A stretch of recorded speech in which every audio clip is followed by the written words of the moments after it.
Shams gives his thoughts on what could be ahead this offseason for the San Antonio Spurs and Boston Celtics. But is it vibe what we heard from Brett Sagle and others? We'll talk a little bit about that. Plus, a few crazy players that could be traded this offseason that could really help shape what this offseason could look like. We're going to talk about it all and more right after this. Welcome to the number one place for your daily basketball news and analysis, NBA Central. What's going on, Bulls?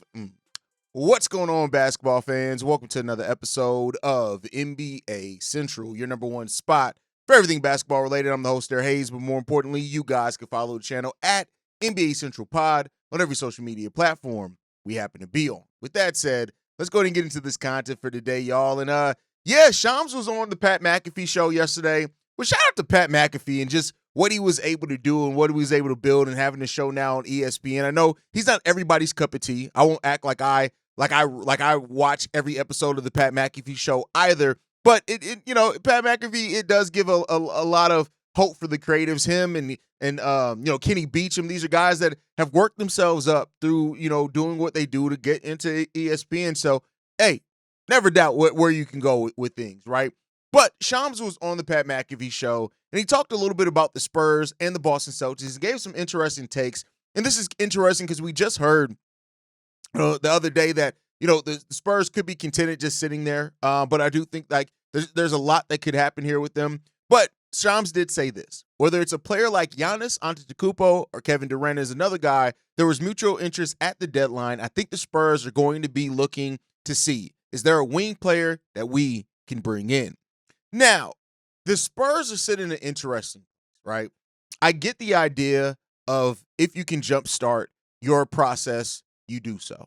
Now, I do think that the Spurs could be on the precipice of doing something special in the sense of like the OKC Thunder. Now, the Thunder have to win their first title, but if the Thunder do win a title with the youth that they have on the team and the fact that they didn't really do anything to really kind of jumpstart, they drafted well, they made smart trades, right? And getting more draft picks with those trades. And they were just smart in how they went about their business. And they were able to build something that, especially in the second tax apron era, they may have the next best chance to build a dynasty. Now, again, that's a little bit premature for me to say that, admittedly. They haven't even won the first title yet, right? But, they are on the precipice of doing that. The Spurs could do something similar. You look at what the Spurs have as far as draft assets and everything else, right? Of course, they have the generational talent that is Wemby. He just has to stay healthy, continue to develop things like that. You have now a chance in this draft to add another top talent in a deep draft as well, so you can keep building this thing on out at the number 2 overall pick. And the Spurs sit in a place where they have a lot of young players. Now, yeah, they went out and got De'Aaron Fox, a point guard that really helps them, right? But outside of that, you look at the number of players that they have on that roster that are 24 and younger, right? You got Stephon Castle at 20 years old, Wemby at 21, Jeremy Sohan at 21, Malachi Branham at 21, Blake Wesley at 21, right? You got Devin Vassell, who's 24 years old, right? Keldon Johnson's 25. He's on the other opposite end of that, which they could look to move if they decide to do so. But you have a very young roster full of really good young players as well. And the Spurs did it smart as well. When they made trades and moved off players at the right time, like DeJounte Murray, they moved off that at the right time and were able to get assets back that they still have coming in. The Spurs sit in a position where they're going to have multiple first-round picks in just about every draft going forward, right? And that's really good for them. They have Atlanta's pick in 2027. They have the Sacramento Kings pick as well in 2027. Like, the Spurs are set up. They have picks. They have young players. And there's two different types of mindsets you can have on that. You can keep building with that youth, right? Or you can take some of those picks and move off of them, get a really good really good star back, right? That can jumpstart that process, get Wemby and these young players of what it feels like to contend and go in playoff series, get that playoff experience. That way, once Wemby, continues to develop and he hits that superstar level that they're hoping and that he's projected to hit on, he's already been through the playoff battles. He's already been through those type of things, and they still have a lot of draft assets to where they can still keep that, right? Like, so that's a point. And look out for that 2028 Boston Celtics pick that they got there too, which is only number 1 protected. Anything else that goes to the San Antonio Spurs. See what happens with the Boston Celtics over these next few years. So the Spurs have really set themselves up. They got picks from from Dallas and the Timberwolves and even the Kings that go to 2030 and 2031. So if they're going to make and push their chips in a little bit, it's a calculated risk because they still have the chance to still have some of those tons of picks going forward, right? So Sham saying that isn't too surprising. I'm somebody that in the mindset of you continue building with your youth and you let the chips fall where they may at that point, but I can't deny that it should be enticing a little bit. If you can add a guy like a Giannis Antetokounmpo, if you can add a guy like a Kevin Durant, and while these are older players, of course, right, and their best basketball may be behind them instead of in front of them, these are still two guys that can desperately help this team and maybe even put them in a position where they feel like they have a chance to contend right away, depending on how the growth of they see from other players. So it's going to be really interesting to monitor. The Spurs there at number 2, what they do with that pick as well is going to be really fun to watch out for and see what they do. But, we'll see. They continue building around Wemby. You added the vet in De'Aaron Fox there. You got Stephen Castle as well, who should be part of the team's long-term plans after being the Rookie of the Year. But if you do make a move for Kevin Durant or Giannis Antetokounmpo, if I'm the Spurs, if I'm the Suns or if I'm the Milwaukee Bucks, that's the barrier of entry. The number 2 pick is great, but I would love to have somebody that I've already seen do it, right? And, we've seen teams do similar things like that before. But let me know what you guys think down below. Are the Spurs right to be ready to risk, their assets now, whether it is Stephon Castle or some young players or the number 2 pick or a combination of all of it, to go after Giannis Antetokounmpo, to go after Kevin Durant? Is that the right move for the San Antonio Spurs, or should they do the OKC method and build with these young players over time and let it finish out? Let's see. Let me know what you guys think on that, right? But while Shams was on this, he also did talk about the Celtics, right? He said this in regards to the Celtics. The Boston Celtics are going to make trades. They're definitely going to have a different roster next season. The question is just how severe the moment is going to be for them. And we've already heard that, that Jrue Holiday could be on the move. The Dallas Mavericks are a team that's interested in there, but I think there will be a lot of teams interested in Jrue Holiday's services, even though he's a little bit older. Seems to maybe be starting to be on the downslide of his career with a high contract. But Shams put into this is that this may be the most craziest offseason ever. And that's something that we've talked a lot about here, right? He said this is the most, I think, anticipation teams executives have had over an offseason. I think this offseason may be the most craziest ever. Direct quote from Shams there on the Pat McAfee show. And I do think we're shaped up to get a really exciting offseason as far as moves. Between the teams in the draft that could be looking to move, the Houston Rockets are one, the Spurs maybe. We already talked about the Philadelphia 76ers, but I think they're going to hold on to that pick. A lot of things are up in the air, right? And I think ultimately, as you prepare for that, there are also going to be teams that are strategically looking to position themselves for the summer of 26 where they're free agents. The free agent class isn't that deep. That's another reason why you could see it. But you look at the teams that are looking to get under the second tax apron, right? The Boston Celtics, who have a lot of pieces that teams could be enticed in. You also have pieces like the Portland Trail Blazers or Brooklyn Nets, who have pieces that a lot of people thought that could be moved at the trade deadline that they ended up holding on to, that maybe now they become available in this year, in this offseason, so that they can get more draft picks, whether it be in this draft or the 2026 draft. All those things are shaping up for this offseason to be really crazy. And the Boston Celtics hold the keys to some of that as well, because you get quality players that have gone on a championship run that teams could be looking at. Kristaps Porzingis is an oft-injured player, right? But I could see a team talking themselves into him helping them. Jrue Holiday, still a really good staunch defender as well, has, some can do some things offensively for you. If they make Derek White available, there's going to be a lot of teams calling for Derek White, even though I look at Derek White and I realize that a lot of his production, not to take away from him as a player, but the gravity of the players that he's playing with, the number of open jump shots that he gets, the number of uncontested shots, all that plays into he's a great role player for that team and a above average role player for sure, but role player nonetheless. But there are teams that have bid on less, right? So you have all these teams, all these players that could be looking to move and looking to do some things. I haven't even mentioned kind of the smaller teams like my Bulls looking to move Nikola Vucevic, right? Those type of moves are still out there. So this is going to be shaped up to be a really crazy offseason. And when you look at some of the players outside of the Boston Celtics that could be moved, like Anthony Simons with the Portland Trail Blazers, he's a player that's out there, right? We've heard that the Detroit Pistons could be involved in that, especially considering what happens with Tim Hardaway Jr. and Malik Beasley. two players that they can leave there, right? Miles Turner, the Pacers seem like they're about to go on a finals run, so I don't know if the Pacers are still going to look to move on for Miles Turner if they make it to a finals, but he's a player. The Lakers are going to be a team that's aggressively shopping after a center, whether they be Daniel Gafford, another player that we've heard's on the market. I don't know what they have that the Mavs could be interested in, but that's a thing there, right? The Wizards, reportedly, they have interest in landing LaMelo Ball. Now, I host a daily NBA show with Doug Branson, the host of Locked On Hornets, and I don't, I like to think that the people tagged in with the team on the daily kind of know that. He hasn't really said one thing or another of how that could be, how that could happen, but there have been reports that the Charlotte Hornets aren't completely sold on LaMelo Ball and that he could be on the move. Hell, Lonzo Ball could be on the move, a player that's on a $10 million contract next season, often injured, but you can't deny the productivity he has when he's on the court, right?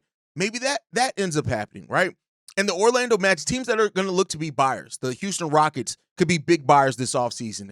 The Orlando Magic could be big buyers this offseason, whether they are going after Devin Booker or Anthony Simons, or I think if a Trae Young comes available, they need to be there knocking at the door day one to try to get him into their team because he offers so much of the offensive upside that they drastically need on a team like that, right? So there's a lot of things and a lot of different scenarios that this offseason can go, and we'll see what ultimately happens there, right? Zion Williamson, that's another player that, the Pelicans, with having a new GM, we're remaining to see on what their view is on building around Zion or moving forward into a different place. But this is another player that could become available here, maybe as soon as the draft, that could shift the tide in that draft. The draft is going to be crazy. Movement up and down the draft, which is going to lead to crazier offseason afterwards of other players potentially being moved around, right? So you have that. And we'll see what ends up happening here, man. I think that the Spurs, if they're able to get Giannis Antetokounmpo or Kevin Durant, that's already crazy. The Boston Celtics and what they do, we've talked about like the Magic. I think, the Magic ended the season looking more, not the postseason, but they ended the regular season looking more like the team that we kind of expected them to be this season, right? One of the best teams in the Eastern Conference, really good defense, but we know they're missing some serious offense, right? And the Orlando Magic is going to be, they should be one of the first teams on the phone against for any top scorer that really comes available this offseason, right? Lauri Markkanen is another player that the Utah Jazz, I think, will definitely have there. They want to stack assets. They don't plan on being good anytime soon. I think that in the right deal, they can be gotten. Lauri Markkanen has been mentioned as for the Minnesota Timberwolves, right? I think if you have Lauri on this team, he does a lot of really good work for you. Now, they got some questions to answer with Julius Randle and things like that, but the Minnesota Timberwolves are another team that could become available, looking for another acquisition after failing in the Western Conference Finals if they are eliminated, which looks like all but surely going to happen, right? So you have that one when it comes down to it as well. So there's a lot right now going on in the NBA that I think this offseason is really going to be a big one. And I'm glad to hear that the Boston Celtics aren't looking to like move off of Jason Tatum or Jaylen Brown. Full rebuild isn't in store for them, but I do think something's happening, right? As far as on that team, around the NBA, and we're going to see a lot of movement this offseason. It's going to be crazy. And don't overlook the Thunder could do a la Golden State Warriors with already having a championship contending team, but deciding to push their chips in and go out and get a star to add to that, what they already have here, and they will still have some future assets left as well. So I think this is going to be a really exciting offseason, and all it's going to take is one team to make a deal that kind of shifts the power in the NBA, and then you're going to see other teams start making moves, especially if it's in the Eastern Conference, right? Because the East, with Boston Celtics coming into the season a little bit down, I didn't even mention the Cleveland Cavaliers as a team that could be looking to move off of Jared Allen or somebody else to kind of bring a different mix into that team. I think they should give it one more year, but we'll see what happens there. But overall, this is going to be a very fun offseason around the NBA, and we'll see. But you know what else has been fun? The playoffs. The playoffs have been really fun this year, and we have now two teams that are unfortunately down 3-1. The New York Knicks are down 3-1 to the Indiana Pacers. They lost yesterday 121-130, unfortunately to the Indiana Pacers, and it's unfortunate, man. The New York Knicks really needed that game to tie it up 2-2 to really feel like they were going to get back in that series Tyrese Halliburton had himself a hell of a game, 32 points, 31 from Jalen Brunson. But it just wasn't enough. It just was not enough down the stretch of that game. And unfortunately, that's the way that the cookie crumbles. Now, the New York Knicks, if they want to get back into this series, if they want to win this series, they're going to have to win 3 games in a row and not allow the Indiana Pacers to win another game this series. That's going to be extremely tough to do against a Pacers team that just refuses to go away. Now, the New York Knicks gave up 43 points in the first quarter of that game, which is always tough, right? They did win quarters 2 and quarters 4, but that wasn't enough. You got off to such a big lead, right? You lost that first quarter by 8 points. You ended up losing this game by 9 points. And that just goes to show how you have to play a full 4 quarters of basketball. You had a pretty decent game stat-wise from basically all your starters. The Mitchell Robinson starting experiment for Josh Hart continues, even with this change, the New York Knicks' original starting 5 still has the best plus-minus. And it just, that's just the way the cookie crumbles, unfortunately. And now they go back to New York for Game 5, and hopefully they're going to hope for some hometown magic to start off a run that they're going to need to play like crazy if they really want to get back in this series. And so for the New York Knicks, y'all know JB, my co-host here, he's a New York Knicks fan. It's probably why you haven't seen him around here in a while. It's been a tough little go for them.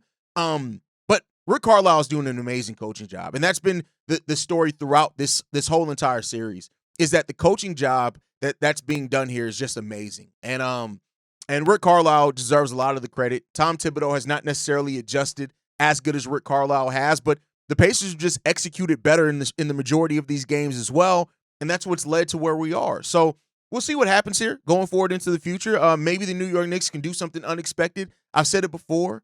This playoffs has been one of the most unexpected playoffs that I've ever seen, especially throughout the first couple of rounds. This round of playoffs has gone kind of more bored, right?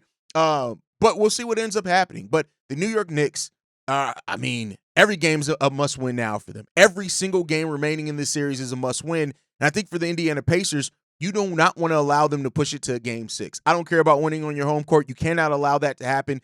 If you allow them to push it to a Game 6 or whatever, you're just increasing the chances of something crazy happening. So if I'm the Indiana Pacers, I'm coming out in Game 5 on Thursday swinging to knock them the hell out, to get them up out of here, and let's keep it pushing at that point. So we'll see what happens there. If they can get something done, we shall see. But tonight, we got Game 5, the Minnesota Timberwolves against the Oklahoma City Thunder. And this has not gone the way that Anthony Edwards had hoped it was going to go. Much after the last game, after Game 4, saying he felt like he didn't struggle with 16 points, which raised a lot of questions around him. And this is a player that people have talked about. I have talked about. Let me not just say people. Let me hold myself accountable, right? I talk about Anthony Edwards because I do feel he has the chance to eventually become the face of the league, right? I think he has the personality, he has the skill, all those type of things. But I think overall, you have to get it done as far as you have to dig in. Much like the Knicks, every game now is a must-win game for this Minnesota Timberwolves team. And if Anthony Edwards if this Minnesota Timberwolves are going to want to do the unexpected and come back down 3-1 against the OKC Thunder, Ant's going to have to play like a star, right? And that's why and this isn't about Jordan or LeBron, any of those type of things, but before you can compare any player to Michael Jordan, LeBron James, Kobe Bryant, before you can compare any players to that, they got to do it at least once, right? And that's one of the problems with like comparisons and talking about eras and things like that. Like this current era of the NBA doesn't have their LeBron yet. Is that going to be Shea? Could be, right? Is that going to be Anthony Edwards? Could be. At one point in time, we talked about it possibly being John Morant, but that's gone by the wayside now, right? Is it going to be somebody who hasn't come into the league, right? You're looking for that, and we'll see what ends up happening because the NBA does need to build new stars, but this playoffs has reminded what well-crafted, well-built teams can do. Say what you will about the MVP, Shai Gilgeous-Alexander, but that is a well-built OKC Thunder team. The Indiana Pacers, a well-built, well-coached team that the pieces just fit together. And that's what it's going to come down to is like GMs, especially with the second tax apron, super big contracts, all those type of things. Drafting well, development, those are all things that are going to be really important for this next era of that, but also having transcendent stars, if you can have that. And what we're seeing, like, for example, the Indiana Pacers, regardless of how you look at Tyrese Halliburton or not, you know, they're doing it as a team, right? The OKC Thunder, yes, Shea is amazing, but they are a well-built team from top to bottom. one could say even if you take Shea off that team, that's still a team that probably that has the chance of winning 1-2 playoff series. So, you have to have those well-crafted, well-built teams to really get you a place. And we'll see what happens with that one. But let me know your guys' thoughts on that. Do you give either one of the teams down 3-1 any chance to come back? Let me know that down below. Otherwise, you guys can follow us at NBA Central Pod. You can send us any feedback, questions, comments, concerns. NBA Central Show at gmail.com. And then lastly, if you want to leave a text message and our voicemail for the mailbag, the number to do so, 773-270-2799. We are the number one spot for everything basketball related. I'll see you guys the next time I feel like making an episode, probably tomorrow. Peace, y'all. This has been a presentation of the Break Media.